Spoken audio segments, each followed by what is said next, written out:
தமிழ் மக்களை இது அந்தமான். அதாவது பார்த்தீங்கன்னா மணி 10:30 மணி ஆயிடுச்சு. நம்ம முருகன் கோயிலில் உள்ள ஸ்ரீ சண்டிகேஸ்வரர் அவரை தான் பார்க்க போகிறோம் இன்றைக்கி. பாருங்கள், அதாவது பார்த்தீங்கன்னா சிவன் கோயில் இருந்துச்சுன்னா இடது பக்கம் ஒரு சின்னதாக ஒரு சிலை ஒன்று இருக்கும். நமக்கு அந்த போடு போட்டால் தான் அது யாருன்னு தெரியலைன்னா தெரியாது. எனக்கே யாருன்னு தெரியாமல் இருந்துச்சு. போடு ஒரு வாரத்துக்கு முன்னாடி தான் போடு போட்டாங்க. போட்டதுக்கப்புறம் தான் இவரா அப்படின்ட்டு பார்க்க முடிஞ்சு.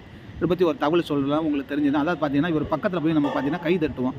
என்ன காரணம் கேட்டால் அவர் காது கேட்காது. கை தட்டி சொன்னோம் அப்படின்னாக்கா அவர் விஷயத்தை சிவன்கிட்ட சொல்லுவார், வைப்பார். நம்ம நினச்சது நடக்கும் அப்படின்னு சொல்லுவாங்க. பொதுவாகவே பார்த்தீங்கன்னாக்கா இவர் காது நல்லாவே கேட்கும். இவர் எப்போயுமே தியானத்தில் இருக்கக்கூடியது. அது இவரோட பங்கு என்னன்னாக்கா சிவனோட பொருள்கள்லாம் பாதுகாக்கக்கூடியவர்.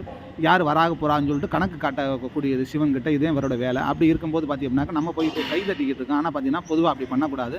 என்ன ரீசன் பார்த்தீங்கன்னாக்கா இவர் தியானத்தில் இருக்கார். அந்த மாதிரி கை தட்டினா அவர் டிஸ்டர்பன்ஸ் தான் இருக்கும். அப்புறம் ஏன் கை தட்டு அப்படின்னா அந்த காலத்தில் பார்த்தீங்கன்னாக்கா விபூதி எதுவும் பொருள் எடுத்துகிட்டு போகல வைக்கல அப்படின்னு சொன்னால் கையை உதறிட்டு போகணும். 2 கையும் தேய்ச்சிட்டு போகணும் இவர் பக்கத்தில். அதாவது சிவன் சொத்து குலநாசம் சொல்லுவாங்கன்னு அதுக்கு அந்த பண்ணிக்கிருந்தாங்க. அது காலப்போக்கில் பைத்துனா கை தட்டுற மாதிரி ஆகிப்போச்சு.